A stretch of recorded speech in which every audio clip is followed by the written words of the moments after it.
What's up, everybody? If you're coming on, good afternoon. How's everybody doing? I hope your Friday is just as amazing as my Friday is. Good afternoon, ladies and gentlemen. Let me bring this down just a little bit. Whether you're watching me from Facebook, YouTube, wherever you're watching me from, I want you to hit that like button, please. Hit that share button. Gotta adjust my light a little bit. I'm almost blinded over here. Come on, somebody. Tighten up a little bit over here. Light crew. What's up, everybody? Good afternoon. Welcome to the Ramonepreston Show. We are live in his house. And I'm excited about what we're going to be discussing today. Shout out to all of my Facebook family members, all of my YouTube family members. If you're watching from Facebook, YouTube, Twitch, Periscope, Twitter, please let me know where your location is. We're getting ready to have a real big discussion on a very popular headline that we've been seeing in the news for the past couple of days. So if you're wondering how somebody like Kanye West, ATL, what's up, Vaughn? Trustworthy is in the house. If you're wondering how somebody like Kanye West can show up out of nowhere and become literally a billionaire, and now he's estimated to be worth $6.6+ billion. We're going to talk about that today. And I'm going to show you what you need to do to put yourself in the best position as well. I think all of us need to be educated. All of us need to be enlightened. I just don't like the way that camera is showing on me. So, hey, y'all, hit that like button, hit that share button. If you know somebody who is always talking about business, they're always talking about money, they're always talking about what they can do to get to the next level, I want you to please do me a favor, tag them and share this video with them. I'm sorry, y'all. I'm kind of playing my own cameraman today, but I just like things to look a certain way, and I'm not going to be happy until I get it to where I want it. So y'all going to have to bear with me today. When I'm balling like some of y'all balling, I'll be able to. It looks fine. Siobhan say it looks fine. Why you keep getting up? You know I'm kind of OCD-ish a little bit. ADD, ADHD. I want everything to look perfect. I want it to look right. I want everything to look good. So we good now. It is what it is. So again, welcome to the Ramonepreston Show. We come to you every Friday, every Monday through Friday. Dog, it's Friday, and I'm talking about every Friday. We come to you every Monday through Friday at 12 o'clock noon, bringing you the most important information with regard to biblical economics. That means we are talking about financial literacy. We're talking about entrepreneurship. We're talking about business ownership. We're talking about investments. We're talking about family legacy, wealth building from a biblical perspective. And so that's been my assignment for the last 8 weeks, which, by the way, ladies and gentlemen, why don't we celebrate? This is week 8. We have completed week 8 since we launched the Ramonepreston Show Monday through Friday at 12 o'clock noon. This is literally our 8th week that we've completed, and we have over 40 shows that we have hosted so far, and we have had such an extraordinary response, and I ain't capping on that. We have really had an extraordinary response, especially, and I ain't throwing no shade to y'all on Facebook, but on YouTube, we have literally had an extraordinary, overwhelming response from so many people who want to be educated, from so many people who want to be informed, from so many people who want to learn more about financial literacy, about entrepreneurship, about owning businesses, about investments, about biblical wealth building. And I'm so humbled and honored to be in the position that I'm in, that I can share with you information that I've learned, that I've put together, and that I have implemented and executed in my own life. If I wasn't living it, I wouldn't even be talking about it. I just wouldn't. I'm not one of those type of people. When I pastored for 12 and a half years, even throughout my preaching and prophetic ministry, I just wouldn't teach and preach on things that I wasn't living or that I didn't know enough about to really convince myself that it was worth me talking about. So all the topics that we discuss on the show, although they're centered around economics, they're centered around biblical wealth building, they're centered around finances and entrepreneurship and business and investments. These are topics that I have learned. These are topics that I have implemented in my own life, and I'm seeing the results in. And so I want to make sure that my tribe, you, my family members, my friends, those of you that are far and near, that you are well educated, you are trained, you are empowered, you are enlightened, you are informed. And so that's what we're going to be talking about today. Listen, if you have a question that you want to ask while we're live on the show today, here's what I want you to do. I want you to dial 678-922-1963, extension 1. I want you to dial 678-922-1963, extension 1. When you dial that number with your question, it's rerouting directly to my personal cell phone. So I'm going to be able to answer it on the show live right now if you have a question. So if you want to call in, please dial 678-922-1963, extension 1. Again, that's 678-922-1963, extension 1. I always give a disclaimer because I don't know who some people are and I don't know what people's minds at, but I always give a disclaimer. If you call on the show live and you throw shade and you trying to cap and chase clout, I'm going to call you out before I hang up on your behind. So make sure that you call in with some sense and you got some legitimate questions, because I ain't about that drama. I'm about that life, but not that life. So today we want to talk about Kanye West, a $6.6+ billion net worth valuation. And we want to tie it into a broader conversation that I think we need to have about finances, about saving, about economics, about assets, about wealth building, because I truly believe everybody, and I say everybody, you, me, and everybody we know, everybody wants to live a quality life. I mean, nobody just wakes up and just says, you know what, I just want to live ratchet. I just want all my life to be trifling. I just want to struggle for the rest of my days. Ain't nobody waking up like that. And even when people say it or allude to it or imply it in their conversations, they really don't mean it. Most people that I know personally, they all have this ambition and this eagerness and this drive and desire to live a better quality life, to increase the quality of their lives. Now, one of the reasons why I wanted to bring up Kanye West is because, number one, it's in the news.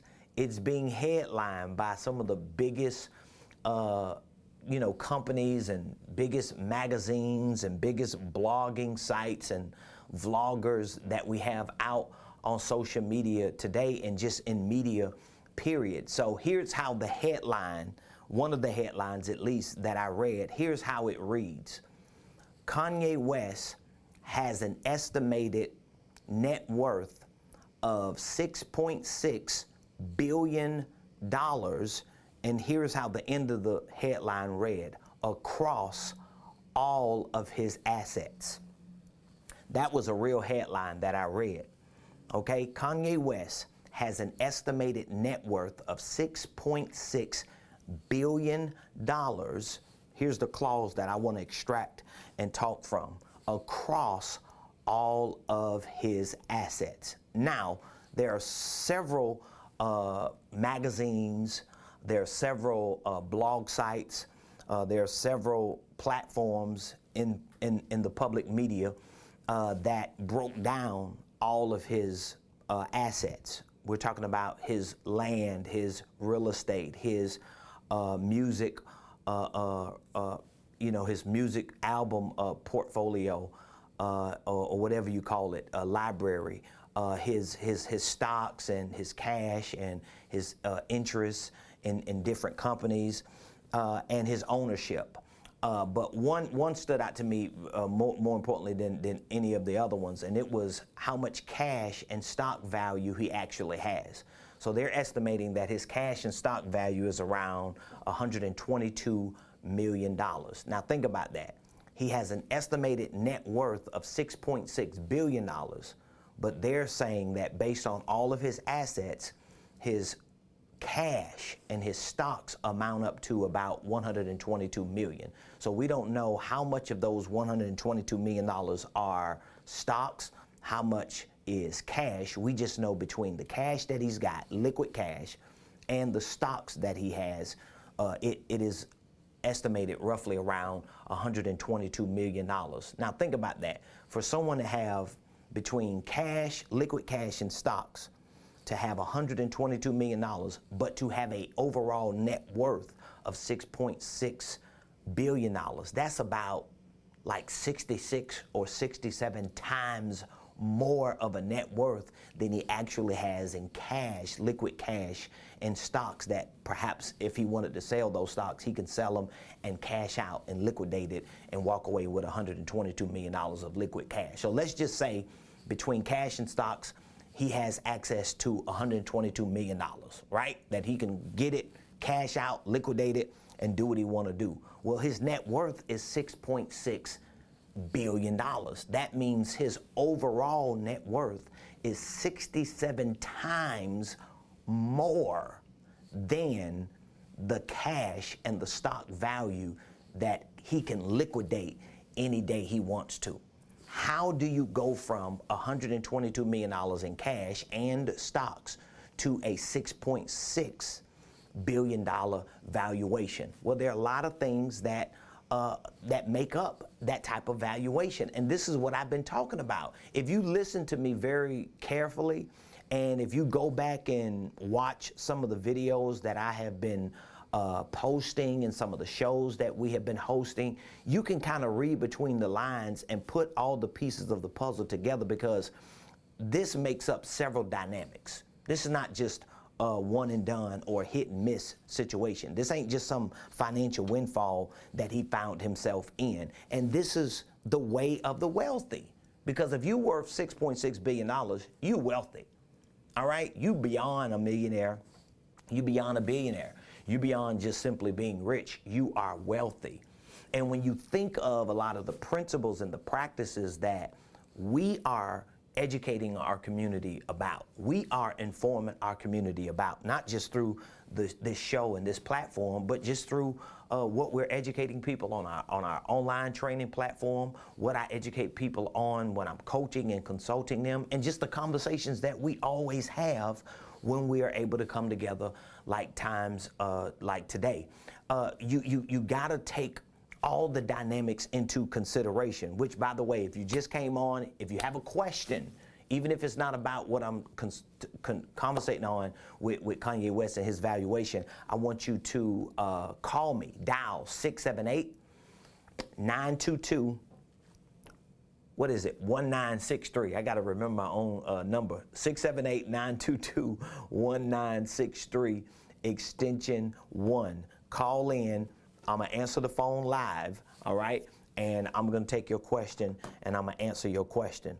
So there are a lot of dynamics that make up this overall valuation, which is why the headline says Kanye West has an estimated net worth of $6.6 billion across all of his assets. So this is very, very important. Now, for those of you that don't know nothing about valuating a business, you don't know how to evaluate your businesses or your organization. You don't know how to estimate your net worth. This is why you got to educate yourself about these things. Because even though you might not be rich and famous, even though you might not be one of the wealthy people in this world, even though you might not be a celebrity or a baller and shot caller on major platforms, you still can utilize these same wealth building principles. They can apply to your life even if you're working on a job making $10 an hour, even if you're on a fixed income.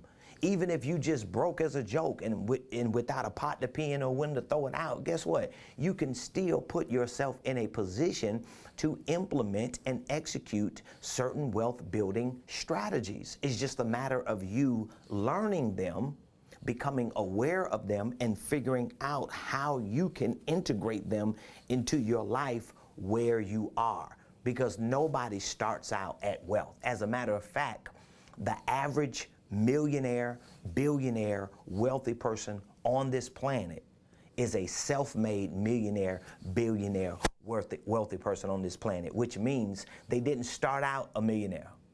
They didn't start out a billionaire.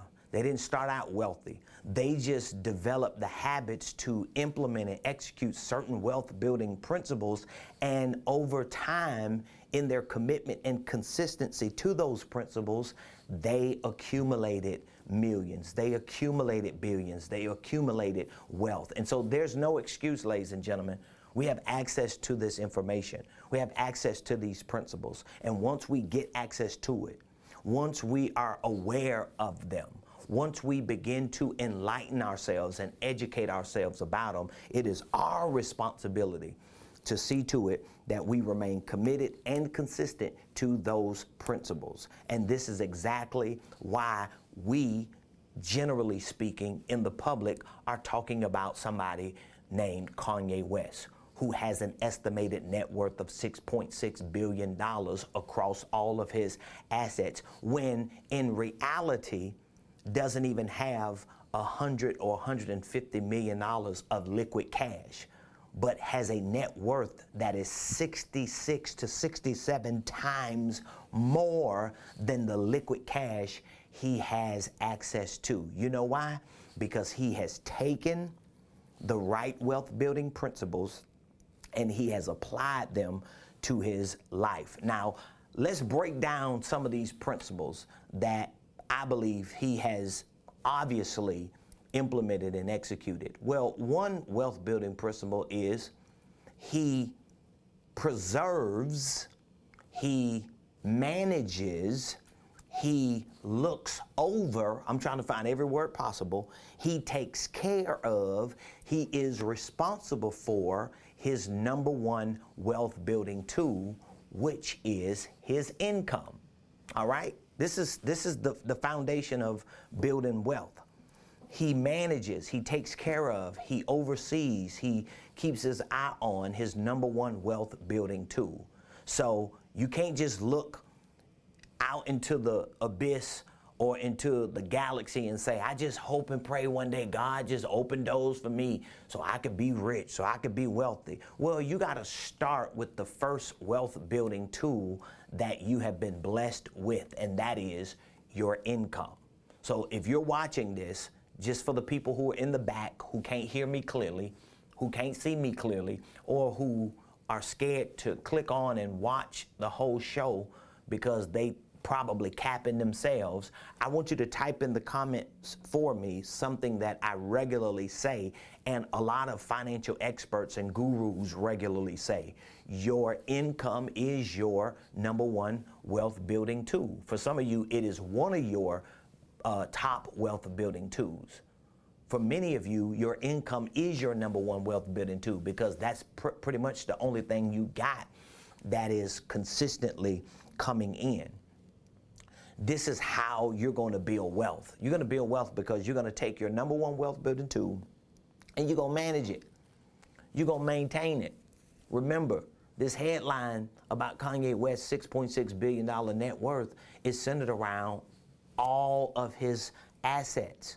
So even though he doesn't have $6.6 billion of liquid cash, he has a valuation or a net worth of $6.6 billion across all of his assets, which includes probably $100 or $120 million of liquid cash, which means Kanye West would not have even been able to get in the game. He may have not even been able to start this wealth building process if he did not keep his eye on his number one wealth building tool, which was his income. That means all the money he was making when he was producing, all the money he was making when he was selling records, all the money he was making when he was doing shows, all the money he was making when he was selling products and services and all these things that he did. I'm talking about at the onset of his career. I'm talking about throughout his career. I'm talking about when nobody even thought of him being worth $6.6 billion. It was obvious that he wasn't spending his money on clothes. It was obvious he wasn't spending his money on cars and jewelry and houses and all this other stuff. It was obvious that he was not necessarily living above his means. Perhaps he was living beneath his means, because maybe he understood that his income was more valuable than anything. All right? Thank you, Sheila. Thank you, Sheila. Sheila has put it in the comments for me. Again, while I'm talking, if you have any questions, feel free to call in. 678-922-1963. 678-922-1963. We have a question on YouTube. Gabriel, thank you. Peace to you too. Solo, thank you. The question is on YouTube, when should someone have a holding company as a corporation instead of a LLC? If you have a LLC, that's kind of like a disregarded entity or like a pass-through entity. So if you have a LLC, your tax professional, your accountant, your tax preparer, whoever it is that you work with, which should be a CPA and a legitimate certified public accountant who has a legitimate degree and license and certification in that, they will basically let you know how your LLC needs to be filed for tax purposes. So as far as your company being a holding corporation, when should someone have a holding company as a corp instead of an LLC? Yeah, as far as your company being a corporation in terms of like it being a S corp or C corp, as opposed to it being a LLC, when your accountant does your taxes, they can go either direction. They have that option. At least as far as I know, they're able to file your paperwork as a S corp or file it as a C corp, because the taxes are pretty much being pushed up to you. I don't know all the language. I have an accountant that does that, but as far as I know, if you're asking that question for tax purposes, then that's going to be determined. That's going to be determined by your CPA. They're going to let you know, okay, we need to change how we file your paperwork because of the tax liability. A lot of companies that do create C corps, at least from the research that I've done, they create C corporations which are taxed twice because they are going to be issuing stocks or they have shareholders. All right, so most of the holding companies that I have come across are LLCs because they're not selling stocks. They're just holding companies, and they have other companies under them. So I hope I answered that question. Christopher York on YouTube. Again, ladies and gentlemen, if you have any questions, I'm going to get back to my conversation. I'm just trying to answer a few questions I see coming up on YouTube. But if you have any questions you want to call in and ask me, whether it's about assets that we're talking about today, whether it's about wealth building that we're talking about today, whether it's Kanye West and his $6.6 billion valuation, or whether it's about holding companies or anything, just call 678-922-1963 extension 1. Christopher York on YouTube, shout out to you as well. Kenny Eugene, he asks a question, what happens to your LLC or holding company upon death? Your thoughts on placing holding company within a revocable living trust? Well, what happens to your LLC is whatever you put in your operating agreement. Your operating agreement is going to basically be the constitution of your LLC or your holding company, however you got your LLC structured. So if you have your LLC or your holding company set up, you're going to put in your operating agreement what happens if or when you die, what happens when you dissolve it, what happens when a member or leaves or wants to move on, what happens when you dissolve it. All that's going to be put in your operating agreement, which is why, especially when you're involving more people outside of you and maybe your spouse, you want to have an attorney, an expert, somebody who knows what they're doing to draft your operating agreement so that the language is put in there correctly. Now, your next question was, well, you just asking me my thoughts on placing a holding company within an irrevocable living trust. I think that just depends. I don't know enough about the trust to really give you like a real good answer on it, but I do know lawyers who are into that. They do that for a living, and I have seen people who have had property in a trust, and when the parent died, they took the property out of the trust and put it in an LLC or holding company. And I've known people who've had properties or holding companies that had properties, LLCs, and they have taken them and they have put them in trust. So it's just like a lot of times when I'm going to just say this generally, a lot of people who are trying to figure out those issues don't even have a business that's making money.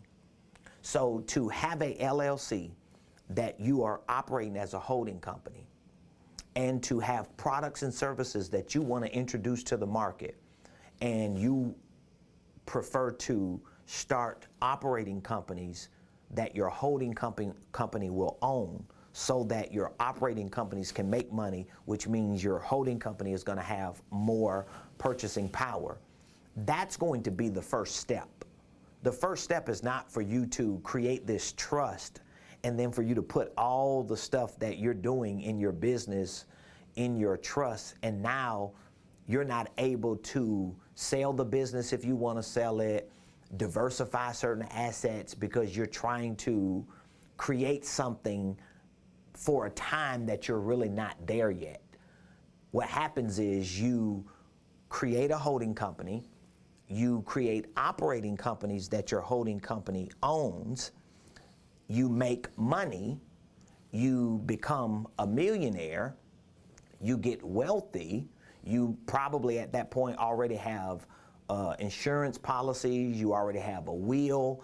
Then you sit down with an attorney or an expert and figure out what part of my portfolio of my assets do I need to put in a trust? What is it that I have right now that I need to put in a trust? And you let an attorney who knows what they're doing and an expert who knows what they're doing, not somebody like me, because I don't know what I'm doing. Not when it comes to not when it comes to a trust.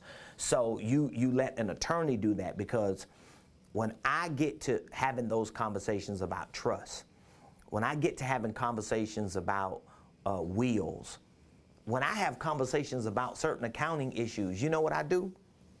I call my attorney, I call my CPA, I call my tax strategist. Even if I'm just shooting the breeze having certain conversations, when I'm finished having that conversation, I'm gonna write them questions down, and I got people on speed dial who do that for a living to tell me exactly what I need to do. So my thoughts on that, my thoughts on placing a holding company within a revocable or irrevocable trust would be, start your holding company. If your holding company is already in existence, then what is your holding company holding? Make sure that your holding company is holding assets that are valuable. Make sure your holding company is holding other operating businesses that are out there making money. And then when you start generating money and making things happen for your holding company to have value and for your assets to be valuable, then you're going to have insurance, you're going to have a will, you're going to have your operating agreement set up the right way.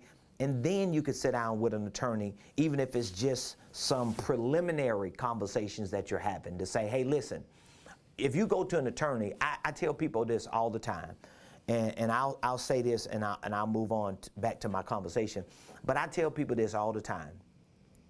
And I teach this in our blueprint game plan. Let me show y'all something real quick. I'm always plugging in my blueprint game plan, because a lot of these conversations people are not having, and we listen to people who act like they know what they're talking about, and they don't know what they're talking about. Now, I know sometimes I can say some things just shooting the breeze, but at the end of the day, if it's a legal issue, if it's a real legitimate tax issue or accounting issue, if it's a real marketing issue or a sales issue, if it's like real legitimate issues that are going on in my business or in my finances or in my personal life or in my organization that I know go over my head, I'm gonna go to the people who I have on my team to answer those questions. I'm bringing this up for a reason, because I want to show y'all something. This is one of the principles that I teach in my blueprint game plan. Let me show you one of the courses that I have in my blueprint game plan, so y'all can know I'm not capping. One of the courses, let me show y'all one of my courses right here. It's called, this is my blueprint game plan. This is our ultimate all-in-one blueprint game plan.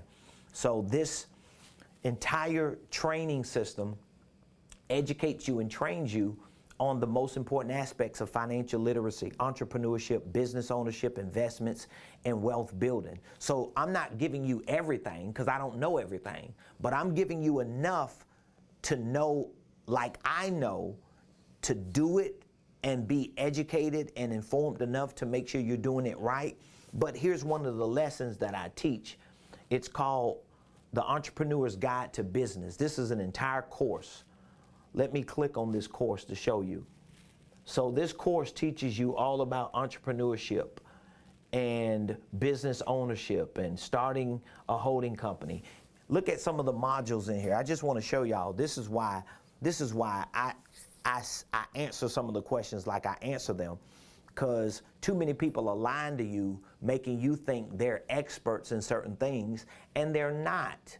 They're not experts in certain things. And instead of them being honest with you to give you the game on what you're supposed to do when you need expert advice, they just, talk out the side of their head and they mess you up. So let me show you. One of my modules in this course is called The 5 Essentials of a Business. I talk about establishing a credibility kit. So a credibility kit is what I consider essentials of a business. That means as a business owner, there are 5 specific industries. There are 5 specific industries that you need experts who are essential to the success of your business to be on your team. We're talking about lawyers. We're talking about CPAs. We're talking about brand or marketing experts. We're talking about sales experts. We're talking about operational managers. These are experts that you need. And you may say, yeah, but I can't afford them. You might not be able to afford them to hire them full time, but you need them in your credit. This is what I call my credibility kit. See, I have a credibility kit, right?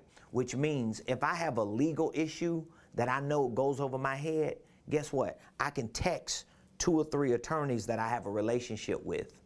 I don't care how much it costs. Sometimes it doesn't cost nothing, because they know when it costs something, they'll just send me an invoice. I'm paying it. I don't care, because I just needed to know that. I have CPAs, I have tax strategists that I can call about tax issues and accounting issues, or I could text them a certain question. I just had a conversation with my tax strategist yesterday because I was working on a project. I'm thinking crazy.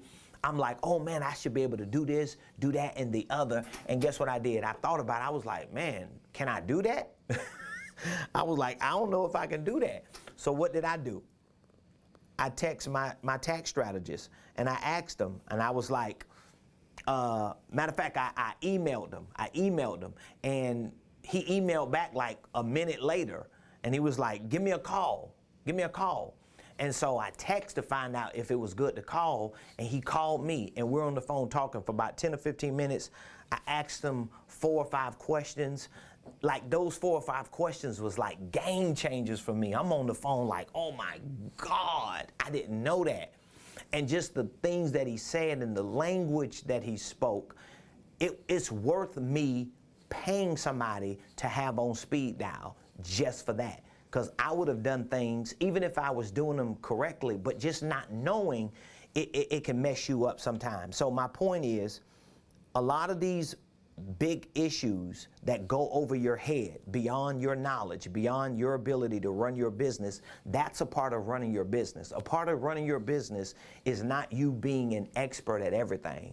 A part of running your business is knowing that you have to pay to have experts that know things in areas that you don't. So if you have an issue going on, you have that person in your credibility kit. So I know that was a long answer to a short question, but Gabriel Adams, he says, what are your thoughts on crypto? I ain't got no thoughts on crypto, dog. I ain't got none on crypto. I don't know. Crypto, I thought crypto was like weed or reefer. I don't know what crypto is. So I'm sorry, I have no thoughts on crypto because I don't know anything about crypto. I know about cash flow. I know about real estate. I know about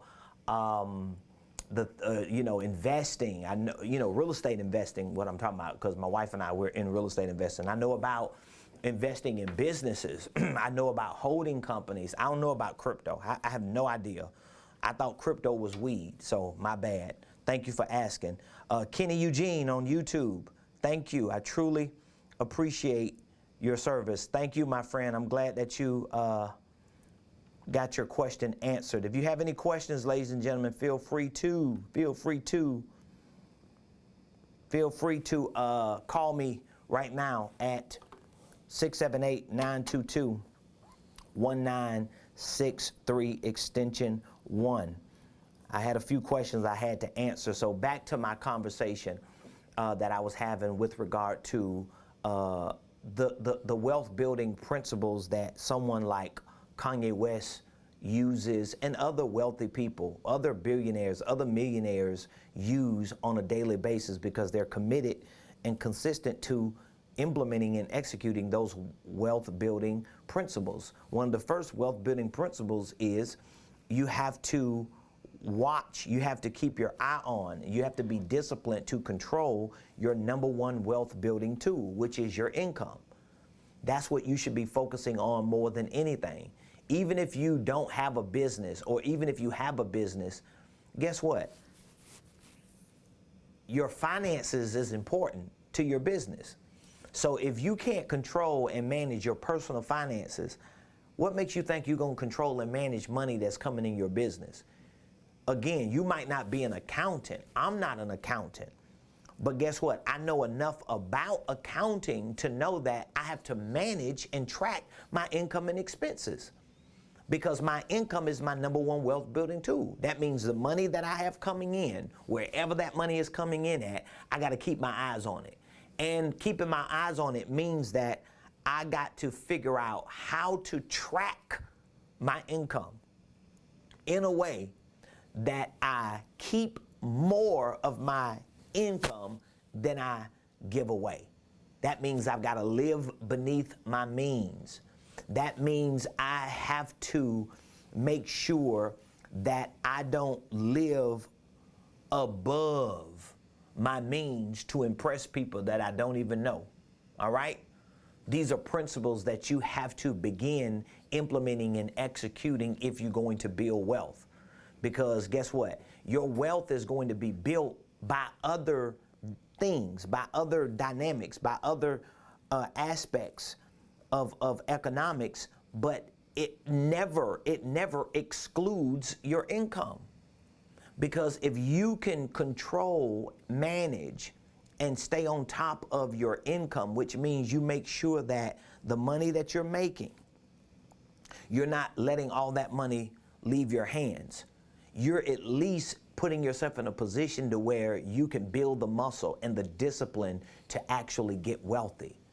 Because most people who are millionaires, billionaires, and wealthy did not inherit it. They took their number one wealth building tool, which is their income. They saved it. In other words, they managed it. In other words, they kept their eyes on it. In other words, they tracked it. And they made sure that their expenses didn't outweigh their income. They made sure that they had more income than expenses, and that financial number in the middle, they saved and set aside. So if you want to put yourself in a position like Kanye West is in right now, only having about $100 and something million of liquid cash and having a net worth that's 67 times more than the liquid cash that he has, if you want to put yourself in that position, it's going to start with your cash. It's going to start with your income. It's going to start with you developing the muscle, disciplining yourself to make sure that your expenses are not more than your income. You got to make sure that your income is more than your expenses. Now, guess what? If you have more expenses than you have income, there are a couple things that you need to do. Number one, you might need to get rid of some of the stuff you're spending your money on. Your expenses might be too high. You might be living above your means. Ladies and gentlemen, I'm telling you, it's just that simple. That's why I appreciate the Lord for my wife, because my wife, she is just like me when it comes to money. We're not stingy, we're givers, we love God, we love His people. You know, we're not tight to the extent that we're not going to enjoy our lives. We go on several vacations every year. We get away regularly. We have date night once a week, sometimes 2-3 times a week, depending on how the week is. We live. We enjoy our lives. We take care of our family. We take care of our kids. We make sure anybody that's close to us is good, and then they're not like basically living under a bridge. And guess what? We still live beneath our means, because my wife is the same way. She wants to have stability. She wants to have security. She wants to have, watch this, insurance. And when you're able to save your number one wealth building tool and to manage it and to control it and to preserve it, guess what you're actually creating? You're actually creating a financial insurance policy. That's what you're creating. That's what you're creating. Have you ever drove a car with no insurance? I'm getting ready to go, y'all. I'm going on vacation next week for a whole week. I'm going to be gone. This is like just a random pop-up vacation me and my wife decided to go on. We try to get away around this time of the year. Like every quarter we try to get away, but we just decided, you know what, let's go somewhere and get away. Let's unwind, unplug for a couple of days, especially because I have a one-year coaching program that I'm launching April 1st. We're going to be launching a one-year coaching program. So I'm going to be coaching probably a couple handfuls of people for 1 year. This is going to be an exclusive business coaching program, 52-week program that me and my staff and my company, we're going to be walking hand in hand, step by step, play by play with this group of people who are joining our coaching program. If you want to be a part of our coaching program for this 1 year, 52-week process that we're going to take you through, it's going to be absolutely amazing. It's going to be filled with one-on-one coaching sessions, group coaching masterminds that we're going to be hosting right here in our headquarters. We're going to have regular coaching calls. We're going to have coaching Zoom sessions. We're going to have virtual training sessions, homework assignments. It's going to be filled with 52 weeks of things that you're going to be able to do in order to scale your finances, scale your business, scale your ministry, expand your organization, whatever it is that you are endeavoring to do with your finances, with your business, with your ministry, with your life. we're gonna walk you through that process for 52 weeks in this 1-year coaching program. If you wanna be a part of it, all you have to do is text the word coaching to 404-478-7213. 404-478-7213. 404-478-7213. If you have any questions you want to ask, please call in. I'll be more than happy to answer any of your questions. Thank all of you that ask the questions on YouTube. We always get the most engagement on YouTube. I don't know what y'all be doing on Facebook. I guess, you know what, Facebook, I heard a marketer say that, and I guess it's true. Facebook is one of those platforms where when you're on Facebook, you really don't have the mindset to do what somebody that has the mindset to do on YouTube. It's kind of like when you go to YouTube, you're going on there to binge watch or to just watch some videos or something, or just to learn something. When you on Facebook, we just on there being nosy.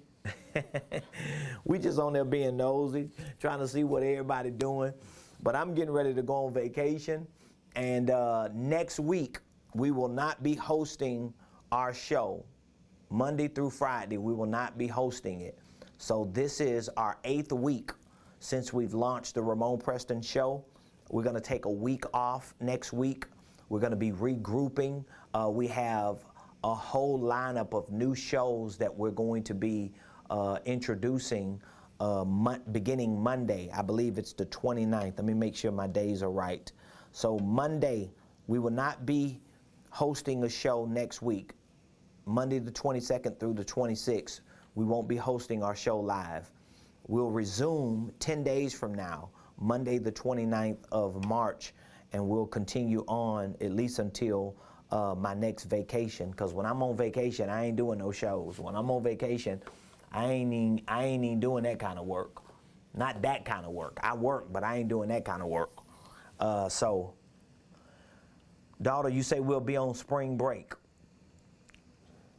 So for those of you that's been interested in what's going on with Kanye West, I want you to implement some of those principles that people like him are implementing. Number one, they protect, they preserve, they manage their wealth building tool. Their number one wealth building tool, which is their income. They hold on to their money, which means they got to live beneath their means, which means you got to keep more money than you spend, which means your income needs to be greater than your expenses. And the money that you have in between, which is called cash flow, you got to set it aside and save it. Most millionaires are millionaires because they save money. Most billionaires are billionaires because they save money. It's not that they don't invest the money that they save. It's just that they save it until they can find the right investments. I call it storing for a score. Storing for a score. So you have to store for a score. If you're going to manage your number one wealth building tool, which is your income, and you're going to save that income, you're going to save it or store it until you can find the right score. So in between you making the money, saving it, and investing it, you want to educate yourself. You want to start the right business system. Because if you're going to build wealth at some point, you need a business. You need a business. I don't care what people saying. Oh, you don't need no business. You ain't got to have a business to get rich. They not rich. That's why they saying it. Think about it. Everybody that I listen to that say, and I don't even listen to idiots or people like that who talk out the side of their head, but the people that I have heard, especially on social media, capping, you know, just shooting the breeze, talking out the side of their head, talking about, oh, everybody ain't called to be no entrepreneur. Duh, we know that. We know everybody not called to be no entrepreneur. Well, everybody don't need to have a business. Business ain't for everybody. We didn't say it was. We didn't say business is for everybody in the traditional sense of business. What we're saying is, if you have income from a job, income from a side hustle, income from labor that you save because your income is greater than your expenses, and the difference you are saving, at some point, the money you're saving needs to be invested. Because when you're able to show institutions, show banks, show anybody that you can save your number one wealth building tool, it gives you the flexibility. It gives you this thing called leverage, because you probably have good credit. You probably don't have a whole lot of debt, because you are saving your number one wealth building tool and you're living beneath your means. The people who don't have money, the people who don't have savings, the people who live above their means are the people who are in debt, are the people who don't have good credit. In other words, they don't have leverage. So they never even get to the other part of building wealth, because they're too focused on coming on social media trying to convince you that business ain't for everybody. Like the people who are in business are actually saying that. I'm not saying that for the purpose of you operating in a traditional business, for you to leave your job and then go out there and knock on doors trying to sell t-shirts every day. What I'm saying is, when you're working on a job, the money you making on that job is your income. All right? That money you making on that job, which is called income, is your number one wealth building tool. If you can't save that, if you can't manage that, if you can't live on as little of that as possible, then guess what? You are not putting yourself in a position to use your number one wealth building tool to actually build wealth. Now, there are things that you have to do. You have to minimize your expenses. You have to figure out other ways to increase your income. Sometimes that means you have to do a business. Sometimes that means you need to have a side hustle. But if you're going to have a side hustle, if you're going to get into network marketing, if you're going to be an affiliate marketer, if you're going to do anything on the side, why not put it in a business system that you can use as leverage? It just makes common sense. And guess what? If you don't want to have a side hustle, if you don't need a second job, if you know you can just minimize your expenses, live beneath your means, and keep your job and save money, then you just save it and you store it and you save it and you store it and you create your own financial insurance policy by saving and storing your income without having a second job, without starting a side hustle, without starting a business. But when you get ready to invest that money or a portion of that money, it is important for you to educate yourself on the advantages of investing through a business. That's what I'm saying to you. So when I say everybody or every family should own a business, I ain't saying every family should quit their doggone jobs. And the people who are saying that, they just capping, because they don't have nothing, and then they want to just make sense of having nothing, and they want to make everybody like me, who are always trying to help people have something, look bad. We ain't stunting them. I love y'all. I hope y'all enjoyed the show today. You see I'm acting a fool, got my shades on, I'm cooling. It's a beautiful day out here in the Buckhead community. I'm getting ready to get out here in these Buckhead streets and live beneath my means. I'm living beneath my means, because we are going to be gone for a whole week, and we're going to enjoy ourselves every day that we're gone. So I appreciate all of you, love all of you. If you would like to pick up our Blueprint Game Plan program, go to Ramonepreston.com, RamonePreston.com, Ramonepreston.com, Ramonepreston.com, Ramonepreston.com. If you want to join our one-year coaching program, I promise y'all, I'm going to say this strongly. I promise you, because I'm always overpromise and overdeliver. I promise you, I always overpromise and overdeliver. You just missed it. I'm going to say it again for free. I always overpromise and overdeliver. I always overpromise and overdeliver. And I can promise everyone who joins our coaching program, if you're willing to take what I'm giving you for a whole year, if you're willing to allow me and my team and my staff and my company to walk you through the economic process in your personal finances, in your business, in your ministry, in any of your entrepreneurial or investment endeavors, I promise you that you will not be where you are this time next year. And it won't be because of some pie in the sky situation. It won't be because next year this time you're going to have an income tax return or refund. It's going to be because you're going to take the next 52 weeks and implement and execute wealth building principles that have worked for millions of people who are millionaires, billionaires, and wealthy. It's working for me. And if it wasn't working for me, why am I going to waste my time to try to convince you to use something that ain't working for me? That would be ignorant of me. It would be goofy of me to do that. So I love y'all. I want y'all to have an amazing weekend. That's it. Make sure I answer all my questions. I'm just going back through some of my notes here on our lives to make sure. Shout out to all of our YouTube family members. Y'all listen, we're probably about, I think we're about 60 people away, 60 subscribers. Let me see how many we are. Let me see where we at. How many subscribers we got? We almost there. Let me see here. We have 1,936 subscribers. Wow. 1,936. That means we are, I don't even know the math on that.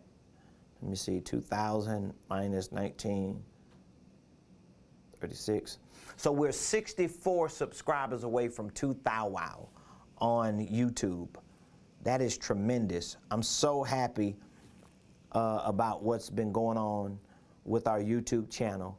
Just within the last 20-something days, we've had 13,000 views. 13,000 views. That's a whole lot of views. Over 1,000 watch hours. So that means we've had over 13,000 people watch over 1,000 hours of our content on YouTube. That's real good. Deja, she had a question. Let's see here. Does the divisions have to be stated in the operating agreement? No. No, the divisions don't have to be stated. Most of the time, you're going to be general in your divisions. It's kind of like if you put in your operating agreement, I'll give you an example.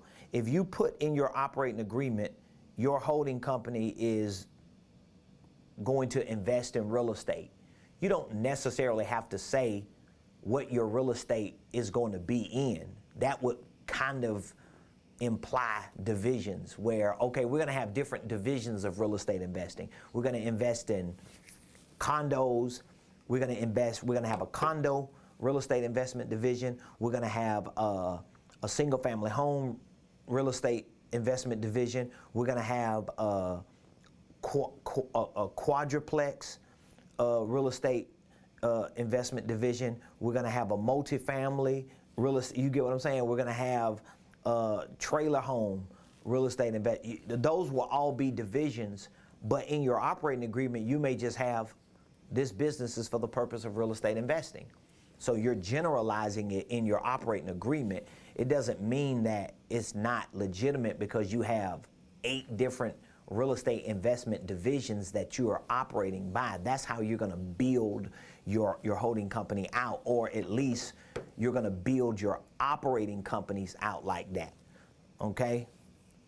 I showed y'all that graph that I had the other day. Let me show you. That ain't it. That's my blueprint game plan. Where is it? Right here. Nope. Come on, Prophet.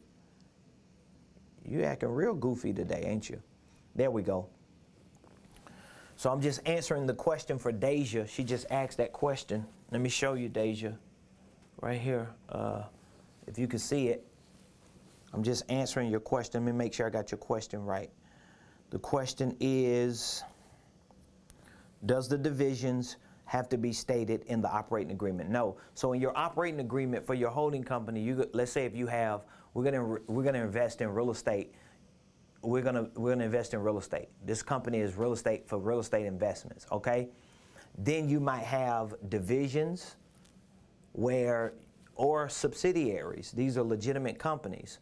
So that means you may invest in single family homes. You may have a LLC that you invest in mobile homes. You may have a LLC that you invest in multifamily. You may have a LLC that you invest in retail plazas. So all these investments are still real estate investments. You're still serving the primary purpose that you put in your operating agreement. So I hope I answered that question for you. And I appreciate all of y'all for just giving me some feedback, asking questions, and just engaging in all of our shows. We're celebrating 40 shows.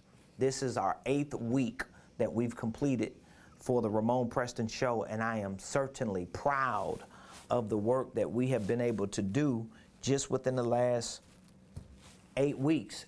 It's unbelievable how things have changed so quickly.